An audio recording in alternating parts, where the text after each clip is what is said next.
Fórmula Inesalud. Aprende y mejora tu bienestar.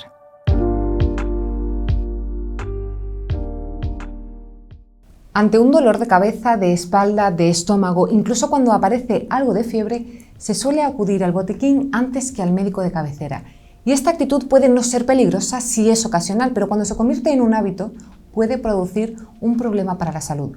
Por eso es conveniente saber cuándo es aceptable automedicarse y cuándo no. Si esto llama tu atención y te gustaría conocer más en profundidad acerca del uso racional y seguro de los medicamentos, conociendo los peligros que comporta su uso y evitar, minimizar o gestionar los posibles accidentes, este es tu seminario. Os damos la bienvenida a Fórmula Inesalud. Hoy vamos a dedicar este espacio a hablar sobre una rama del ámbito sanitario como es la farmacovigilancia y el riesgo de la automedicación. Para ello ha querido estar con nosotros Marco José Gálvez, para actualizar y ampliar los conocimientos que hasta ahora tenemos acerca de la administración de medicinas por iniciativa propia, además de traernos las últimas tendencias y avances en esta área. Marcos es graduado en Podología por la Universidad Europea de Madrid, ha trabajado desde 2003 en diversas clínicas podológicas entre Granada, Madrid y Málaga y actualmente es también divulgador científico para las clínicas Saga Salud en Estepona y Fisioterapia David Higueras en Granada. Por mi parte es todo, os dejo con Marcos y el riesgo de la automedicación. Nos despedimos, no sin antes recordaros que en Fórmula Inesalud seguiremos apostando por una formación especializada, actualizada e impartida por expertos en el ámbito sanitario para que puedas elegir la opción que mejor se adapte a tus necesidades y objetivos profesionales. Muchas gracias. Bueno, los fármacos se han convertido en un problema de salud pública en los países desarrollados.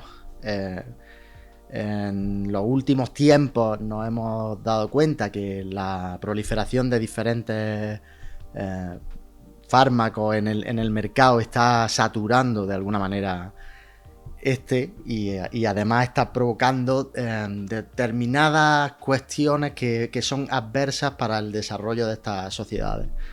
Al ser esto un problema de salud pública, entendemos que la automedicación, que ya venía siendo una cuestión de salud pública que se estudiaba en los últimos 40 años, ahora es más importante que nunca y es importante ligarla también al desarrollo de la farmacovigilancia, en tanto en cuanto el abuso de determinados fármacos, de determinadas medicinas, puede provocar en las sociedades determinadas reacciones adversas que no pueden ser controladas por las instituciones de farmacovigilancia que hay hoy día funcionando en los diferentes estados y a nivel internacional. Quizás sería bueno empezar a desglosar de qué estamos hablando cuando hablamos de automedicación, para entender bien qué es la automedicación, esa que nos provoca un problema de salud pública, porque hay otros modelos de automedicación que son beneficiosos y están demostrado bastante que pueden ser beneficiosos dentro del desarrollo de la salud pública. Como su etimología indica, automedicación se refiere a la administración sobre nosotros mismos, sobre un individuo, de un determinado fármaco sin que medie prescripción de un facultativo. Esto, que en principio podría ser un hecho bastante acotado, tiene diversas derivadas en otra serie de cuestiones en las que los individuos nos hacemos cargo de la prescripción médica, por ejemplo, y no la llevamos a término o a cabo como está descrita por el facultativo. Véase bien, alteramos la posología, alteramos las dosis, alteramos la temporalidad en la que nos tomamos los medicamentos, etcétera, etcétera. Este tipo de acciones sobre el fármaco, sobre la administración del fármaco en nosotros mismos, también se puede entender como automedicación. Estos serían alteraciones leves, digamos, del proceso de medicación y por tanto sería una forma de autoadministrarnos nosotros el fármaco.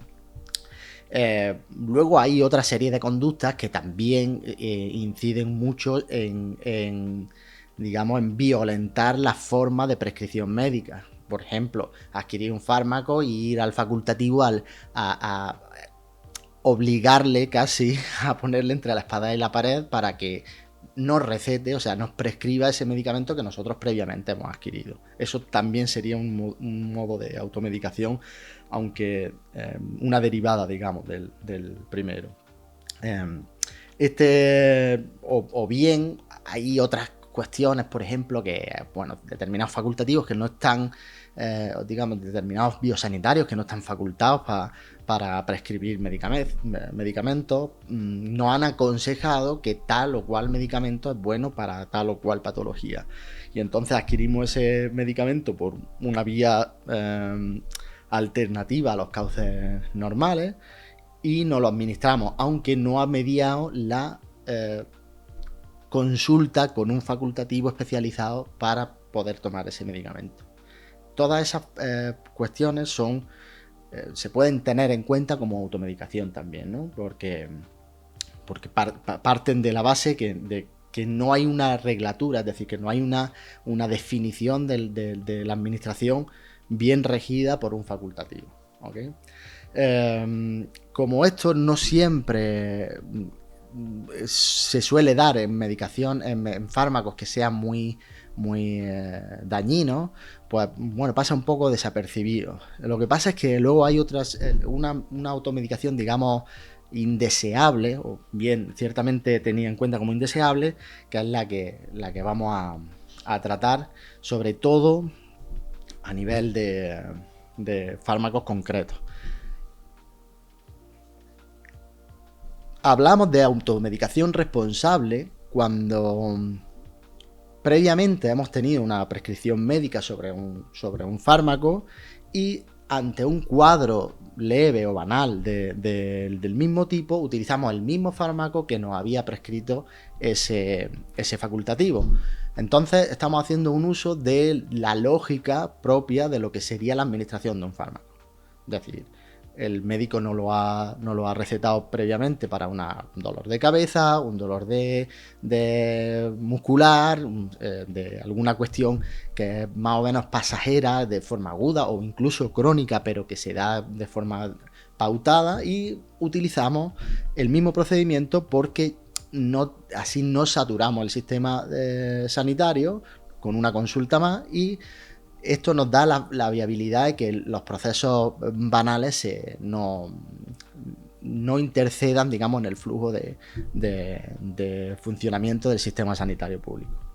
Eso es bastante beneficioso para el sistema, como estamos viendo, ¿no? Porque, bueno, yo no saturo una consulta de atención primaria porque me duele la cabeza y utilizo el mismo criterio que el médico ya me expuso hace 3 o 4 años, porque cuando tenga ese tipo de dolor de cabeza utilice tal fármaco para paliarlo, o si tengo un dolor o una afección de tipo de reflujo gástrico, pues durante determinados meses tienes que tomar tal o cual medicamento que palía estos síntomas, ¿de acuerdo? Eso sería lo que se conoce como automedicación responsable y es muy beneficiosa. Bien, aquí tenemos una serie de definiciones para que nos hacen la automedicación responsable, nos dejan ver los beneficios que tiene, ¿no? Y nos advierten de qué exactamente es la automedicación responsable. Pues los efectos que tienen esos medicamentos tienen que ser fiables, tienen que estar bien descritos. Los efectos que tienen esos medicamentos tienen que tener una cierta autolimitación, es decir, son, como hemos bien dicho, son procesos banales o pues, procesos relativamente asequibles para que el paciente se automedique, que sean medicamentos que normalmente tengan un prospecto claro, que es bien definido, que el paciente pueda leer todas las contraindicaciones que tiene el medicamento y que eso le haga ver en qué medida puede ponerse en riesgo o no. Y,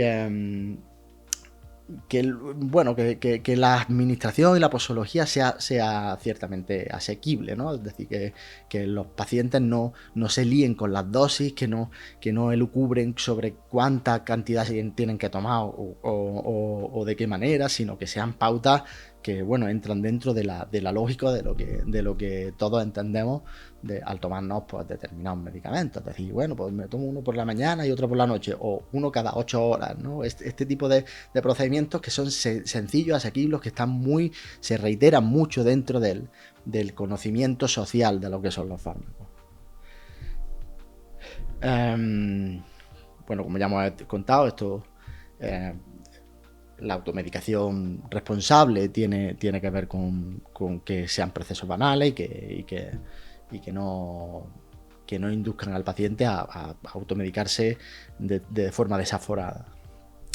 Ahora, cuando tratamos de automedicación indeseable, tenemos que tener en cuenta que hay una serie de medicamentos amplios que por sus condiciones deberían ser obligatoriamente prescritos por un médico, tanto en pauta como en dosis, como en temporalidad. Es decir, no podemos obviar que toda esta serie de medicamentos comportan una serie de reacciones bastante complejas y muy dañinas. Entonces tenemos que calificar como indeseable toda administración de, por ejemplo, tranquilizantes, hipolemiantes, antibióticos, importante lo de los antibióticos, cardiotónicos. Ese tipo de medicamentos deben estar sujetos a una restricción de la prescripción médica bastante exhaustiva.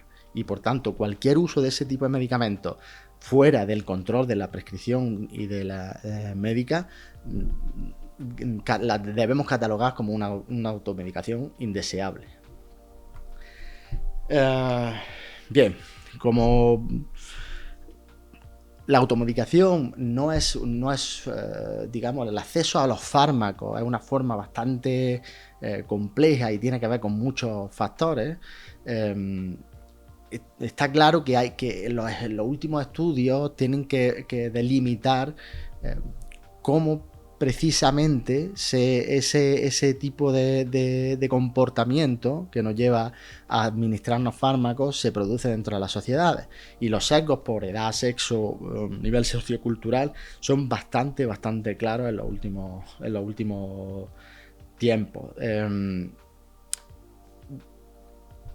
Casi siempre se da en los últimos estudios que la cuestión de la edad son más proclives las mujeres a tomar fármacos por su propia cuenta y riesgo. Un índice bastante amplio de gente que vive en grandes municipios también es un factor a tener en cuenta. Personas con nivel cultural alto y nivel económico alto, dado que obviamente confían mucho en su conocimiento y en su acceso al conocimiento sobre las medicinas, sobre los fármacos, para poder autoadministrarse esos fármacos, y eso es un factor que le hace no tener que acceder a la prescripción médica o al ámbito de la consulta médica para poder administrárselo, ¿no? Entonces, esta cuestión es un factor a tener en cuenta que se produce habitualmente. Sin embargo, hay otros estudios que aportan, digamos, una visión diferente. Cuando citamos este tipo de estudios, hay que tener en cuenta que las muestras son muy definitorias de qué verdaderamente vamos a extractar, es decir, qué información vamos a obtener de ese tipo de encuestas o de estudios estadísticos sobre el consumo de esos fármacos, y esto nos puede aportar un sesgo diferente en unos y otros estudios, pero nos ayuda a componer, digamos, una panorámica completa, ¿vale? Aunque no hay evidencia en los otros estudios de que suceda, pues tenemos que citar siempre que puntualmente hemos encontrado que tal o cual estudio, pues por ejemplo, en vez de ser mayor la cantidad de mujeres que consumen fármacos, pues finalmente son los hombres, o que en vez de ser gente que verdaderamente se siente sana y que simplemente utiliza la automedicación como un recurso gracias a que su conocimiento le permite hacerla, es un recurso cómodo para seguir teniendo un control de su propia salud, pues resulta que en ese estudio concretamente quien más se automedica es la gente que tiene una percepción de su salud bastante negativa, ¿no? Ya digo, son estudios muy aislados de este tipo de circunstancias, la mayoría, y como veremos después la encuesta va por el sitio anterior. El factor de edad, que puede parecer a priori un factor que puede estar muy bien delimitado, es decir, a priori todos pensamos, bueno, pues serán las personas mayores, serán las que tienen acceso más a medicamentos y al final utilizan los medicamentos de forma irresponsable, por decirlo de alguna manera. Parece que es, digamos, el ítem, el factor más controversico en esto, porque si bien puede pensarse que esto pudiera ser así, hay un montón de estudios que dan como resultado que las personas de menos de 45 años se automedican más y se automedican de forma más indeseable, es decir, de forma más irresponsable. Al ser este el factor más en controversia, el que más tenemos que tener en cuenta un poco a la hora de desarrollar políticas de salud pública bien sesgadas para llegar a solucionar determinados problemas derivados de este tipo de prácticas con los fármacos. Bien, bueno, los fármacos más comunes que se dan en esta fórmula en esta forma de administración de automedicación, pues, son analgésicos antipiréticos que entran dentro de eso que hemos tratado previamente como automedicación responsable, es decir, bueno, pues cuadros relativamente leves, en los que, bueno, una fiebre, un dolor de cabeza, un dolor muscular, en los que el médico ya te había prescrito ese medicamento y obviamente pues tú puedes administrártelo con total normalidad. Otro caso son los antibióticos. En los antibióticos hay claramente un problema de base, y es que no se sabe cómo actúan realmente contra qué microbios, y entonces se utilizan de forma bastante irresponsable. Pero bien, todo lo anterior, todo lo que he estado narrando hasta ahora, son estudios muy abiertos de comunidades diferentes, desde Arabia Saudí a Canadá, estudios que nos aportan una visión muy amplia y que nos inducen a tener una panorámica global en los países desarrollados. Pero luego, en concreto, en España se lleva a cabo una encuesta nacional de salud cada 4 o 5 años más o menos, en la cual se hace varios apartados bastante bien fundamentados sobre el consumo de fármacos en medicina, y esto nos aporta un histórico bastante interesante de ver de cómo se automedica la población española, y sobre qué fármacos, sobre qué factores son los que digamos funcionan con más virulencia o con más prevalencia en la automedicación, ¿no? Y la última encuesta, incluida la última del 19 creo que era, casi siempre dan los mismos patrones. hay en algunas en las que los sesgos varían levemente y eso descabalga, digamos, el progreso del histórico, pero más o menos se podrían resumir en que, bueno, pues que en función del sexo las mujeres se automedican con más asiduidad, en función de la edad los índices más altos se encuentran entre la gente de 15 y 54 años, como he dicho antes, contradiciendo muchos de los pensamientos sociales que hay en torno a los fármacos, que en función del tamaño del municipio, los municipios de más de 400.000 habitantes, hay una proliferación más de autoadministración de fármacos, y que la gente de un nivel de estudio alta, pues, y de clase social, pues, y de ingresos económicos más altos, pues se automedican más. Hay un pequeño sesgo sobre lo de la automedicación en población extranjera, teniendo en cuenta extranjeros como personas que no tienen nacionalidad española, que parece que ahí funciona, o sea, hay una automedicación más alta. Esto tiene bastante lógica, teniendo en cuenta que la mayoría de los extranjeros no conocen bien cómo funciona el sistema sanitario público.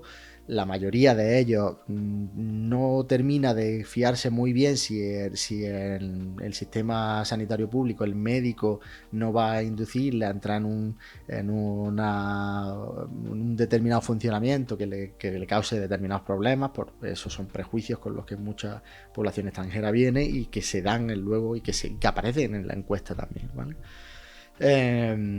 Y bueno, un dato un poco anecdótico es que parece ser que por una pequeña diferencia, pero la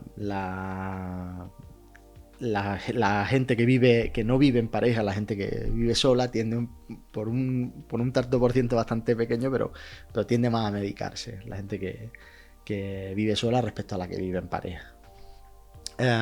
Bueno, la gente que se automedica más, o sea, la automedicación tiene más prevalencia en la población inactiva, y en función de la profesión, pues la gente con los asalariados fijos, los autónomos y los asalariados temporales son profesionales que encabezan la lista de gente que se automedica con más asiduidad. Bien, en cuanto a la medicación, vamos a dar tres pequeños ítems para entender un poco el problema global, porque se da en otras cuestiones, en otros fármacos, pero han sido muy señalados por los medios de comunicación en los últimos tiempos, en concreto tres. El más señalado de todos, y que parece haber copado portada en medio mundo, el consumo exponencial que hay de antidepresivos en los Estados Unidos.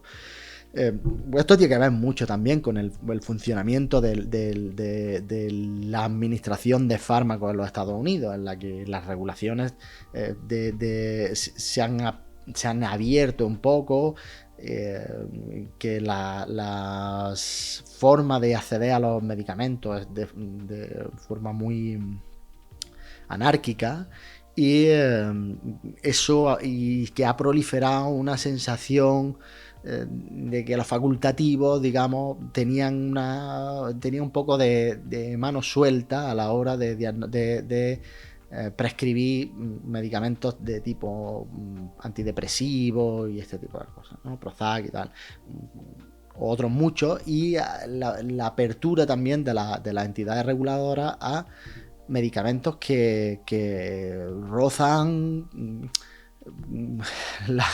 lo que diríamos que tienen que no van a tener un efecto directo, pero que van a ser un fármaco realmente dañino, incluso prescrito por un facultativo. El caso de la ketamina y este tipo de cosas. Bueno, es ketamina y este tipo de de medicamentos de la felicidad y todo esto para paliar procesos muy agudos de depresión, en los que en casos muy agudos pues se echa mano de este tipo de fármacos para frenar en seco pues, una sensación de vacío gorda que puede llevar al paciente a algún suicidio. Se intenta paliar ese tipo de intentos de suicidio, ¿no? Pero como veremos después, esto crea un verdadero problema de salud pública a nivel general y está siendo vox populi en todo el mundo, como la nación más poderosa del mundo. Tiene al 70% de su población medicada con antidepresivos, que es un poco grotesco, si permítaseme decir. En España no tenemos esa proliferación de diagnóstico de los antidepresivos porque está muy reglada y muy bien pautada, pero sí ha empezado a proliferar en las últimas décadas un aumento del consumo de benzodiazepinas sin conocimiento del paciente de los riesgos que comporta abusar de las benzodiazepinas. Entonces, en un caso concreto, el médico sabe que la benzodiazepina es el diazepam de toda la vida, ¿no? El Valium, para que nos entendamos. Es muy útil a la hora de paliar problemáticas de musculares severas y agudas. Es un ansiolítico bastante eficaz, utilizado de forma puntual, pero lo pone en manos del paciente para que haga uso de él de una forma reglada. Y luego el paciente, cuando desaparece ese dolor de contractura muscular y desaparece esa pequeña alteración de ansiedad, pues lo deja en la recámara y lo utiliza de forma no muy óptima en diferentes situaciones posteriores. Y obviamente las benzodiazepinas tienen determinados efectos adversos, uno de ellos muy importante es la tolerancia, que crean una frustración respecto a una serie de síntomas que padece el paciente y por tanto hay que mostrar bastante atención de cómo paliar este efecto adverso de la automedicación que está proliferando en el caso español, ¿no? Por supuesto, tenemos un problema de, digamos, yo diría décadas. Estoy hablando de que en los años 90, cuando empezaban a claramente mostrar los primeros indicios de que el consumo de antibióticos estaba creando resistencias bacterianas severas.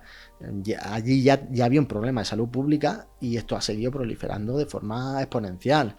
La gente verdaderamente no entiende el procedimiento por el cual un antibiótico te quita una infección bacteriana, pero no te quita una infección vírica. Y claro, eso le lleva a consumir antibióticos de forma, un poco a la virulé. Y por supuesto, el problema general no es socialmente, se da principalmente en régimen hospitalario, porque es donde proliferan las bacterias más resistentes y las más dañinas. Y entonces ahí es donde verdaderamente se va a coser infecciones de orden bastante grave. Bien. Ya hemos descrito bastante bien todo lo que tiene que ver con automedicación.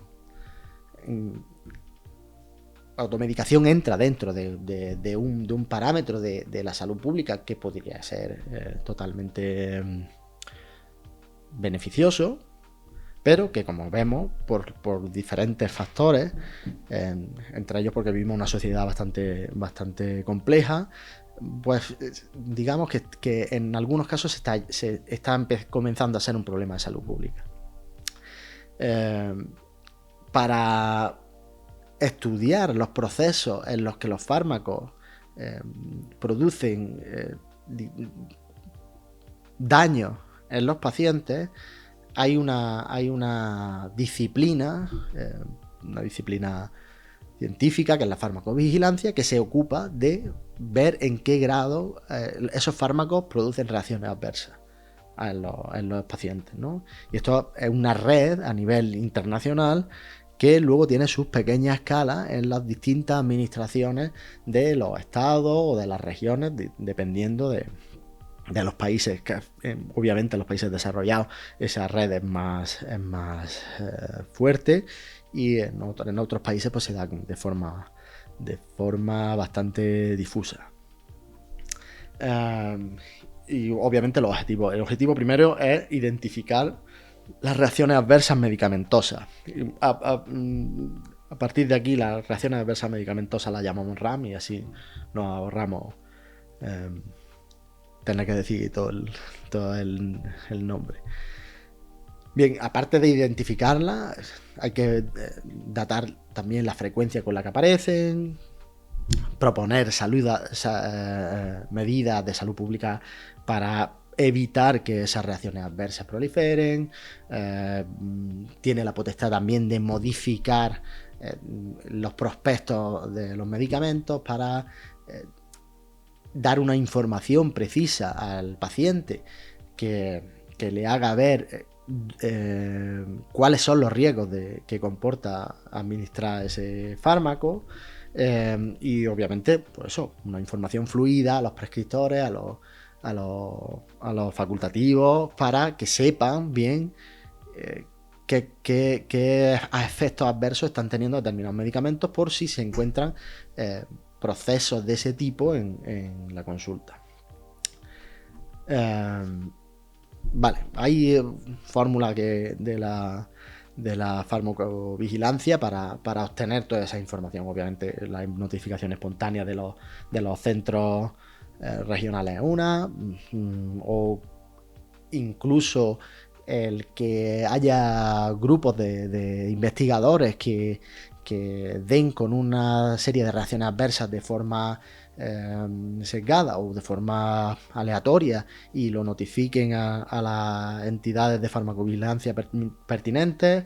Y luego están los estudios prospectivos, ¿no? Los estudios pues, tipo de la encuesta de salud pública, ¿no? De estudios demográficos, estudios concretos farmacoepidemiológicos que te dan una idea de cómo están funcionando los fármacos dentro de la sociedad.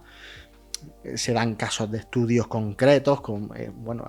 Últimamente hemos tenido mucho foco público para determinadas cuestiones de los estudios de los fármacos, derivados de que en la pandemia las vacunas estuvieron a la orden del día en los noticieros, y por tanto cualquier pequeño caso de reacción adversa a una vacuna, ya fuera grave o leve, pues habría un informativo. Entonces eso da pie a darle una información que muchas veces no sabe manejar la sociedad, pero que está bien que conozcan, que es que, bueno, todos los fármacos, en cuanto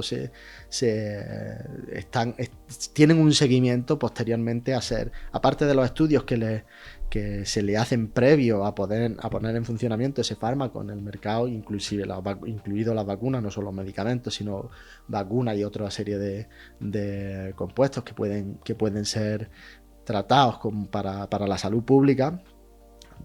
Aparte de los estudios que previamente pasan, que son muy exhaustivos, luego hay un seguimiento, y ese seguimiento es el que aflora una serie de reacciones adversas del medicamento o de la vacuna o del tratamiento en concreto, que no habían sido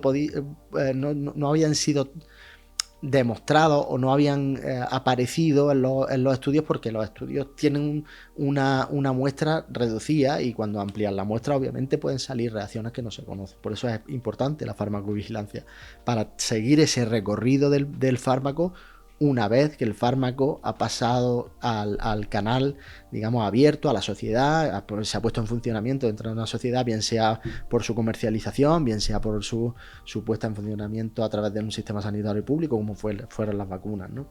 Y en estos casos pues también se hacen estudios de control y digamos, se testan los medicamentos de muy diversas formas, cruzando bases de datos, contrastando bases de datos de los distintos hospitales, de los distintos servicios de salud públicos que obtienen esa información. Eso, en el caso de la pandemia, se dio en tiempo récord y obviamente todo era noticia al día y está bien que se haya demostrado ese músculo a la hora de que funcione la ciencia para comprobar las reacciones adversas que puede tener un medicamento.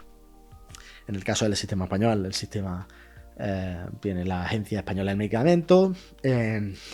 Y bien, en caso de la farmacovigilancia, dado que las reacciones adversas, las reacciones adversas medicamentosas, son el eje fundamental del estudio de la digamos, el objeto de estudio de la farmacovigilancia, hay que describirlas bien para saber qué son.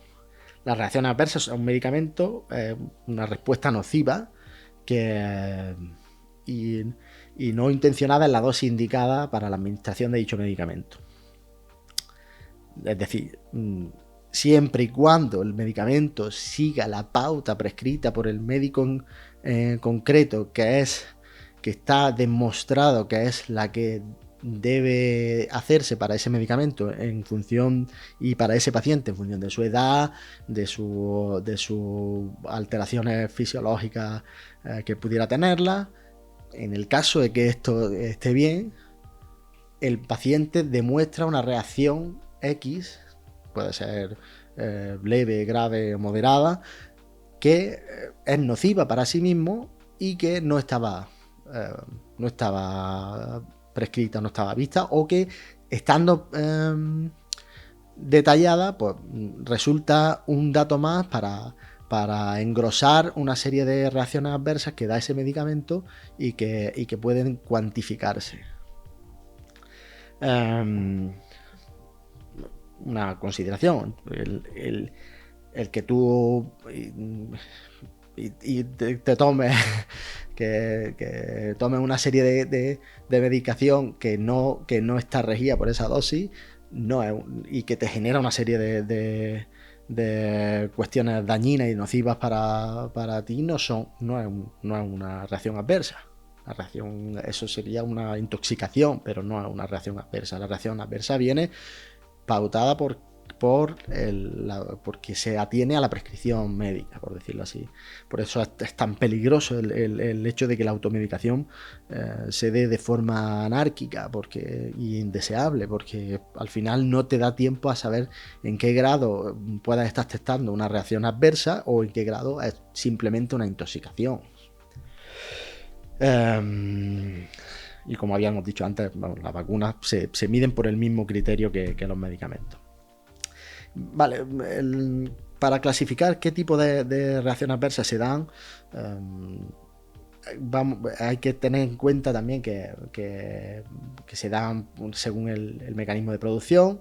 Es decir, que la causa son relativamente frecuentes las que son puramente farmacológicas, lo que hemos descrito antes.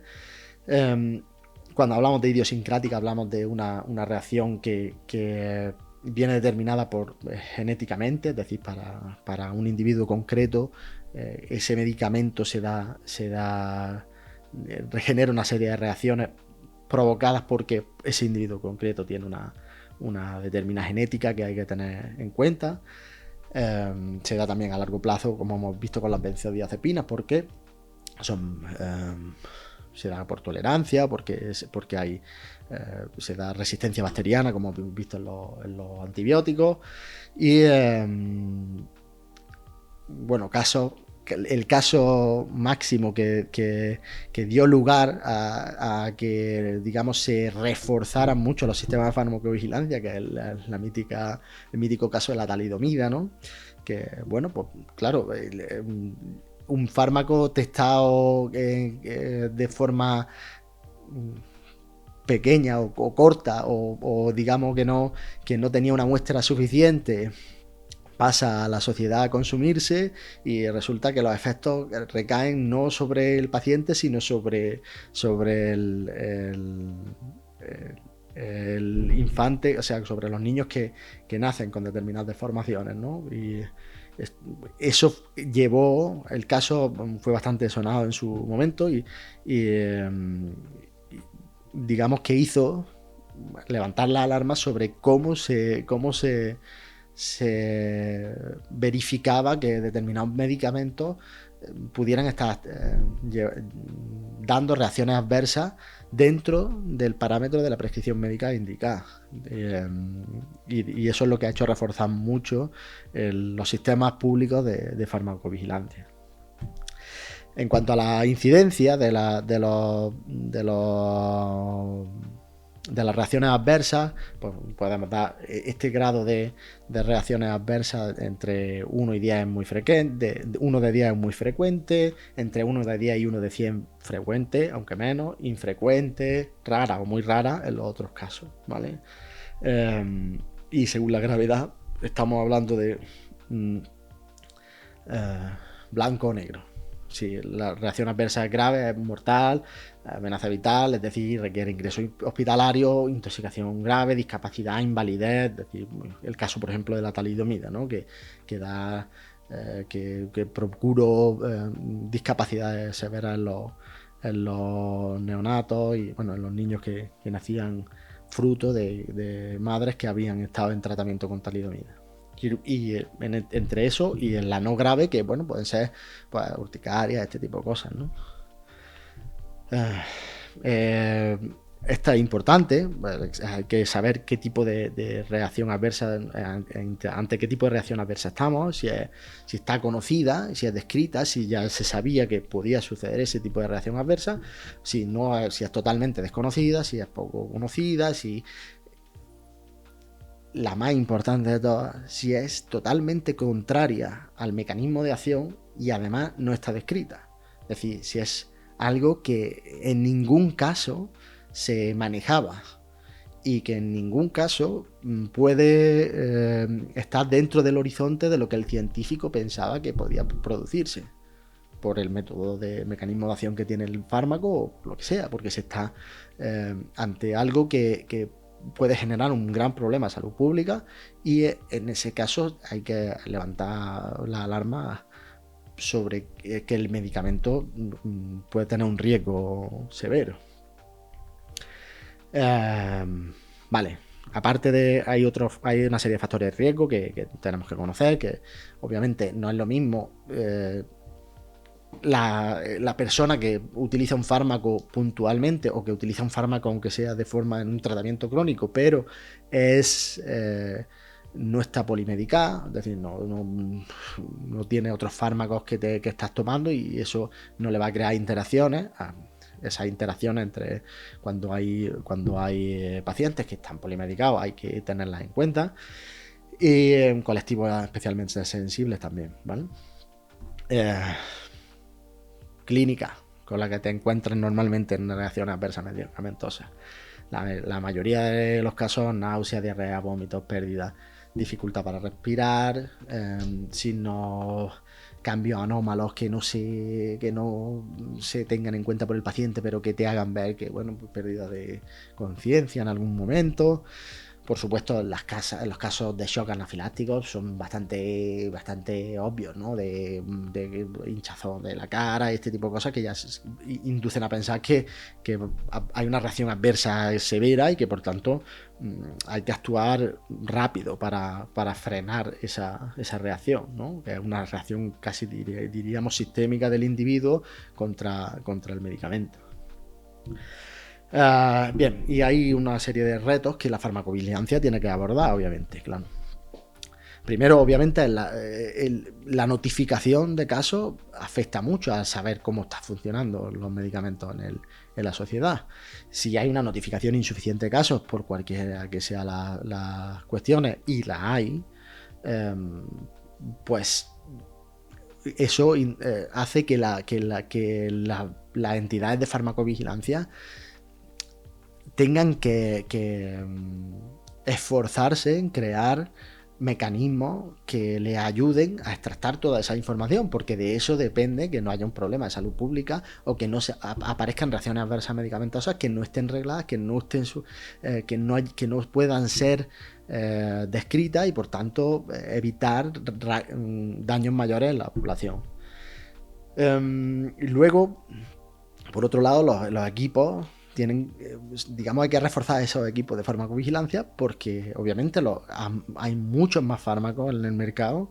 Cada vez aparecen fármacos de nueva generación que superan a los anteriores y por tanto hay un volumen de datos, un volumen de trabajo ingente de los que los sistemas de farmacovigilancia con el músculo que tienen actualmente no se pueden hacer cargo. Entonces esos sistemas de farmacovigilancia deben de ampliarse para poder acceder a todo ese aumento exponencial de información y gestionarla de forma coherente.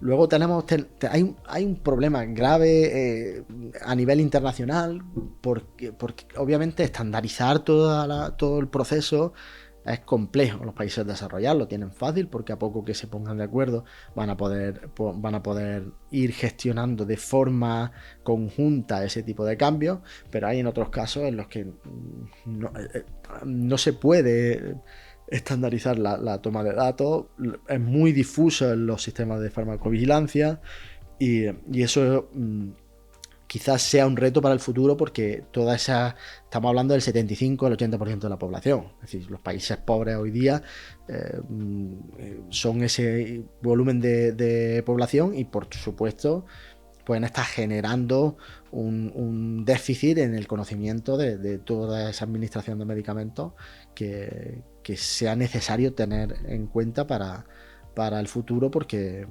sin eso probablemente vamos a tener un problema de salud pública a nivel global. Bueno, y como hemos ya dicho, hay un gran volumen de fármacos emergentes que obviamente requieren de un esfuerzo para saber solventar las posibles reacciones que estén dando o los problemas dentro de los sistemas de salud pública. Bien,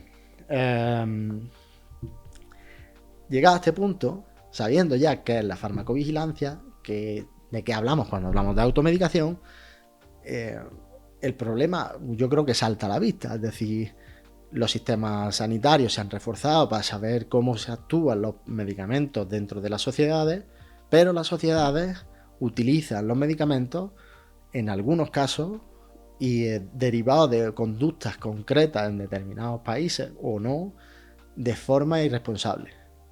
Esas dos cuestiones nos llevan a que, primero, hay una amalgama de medicamentos en las que si se producen reacciones de algún tipo de forma o que son dañinos, no se van a testar. Por otro lado,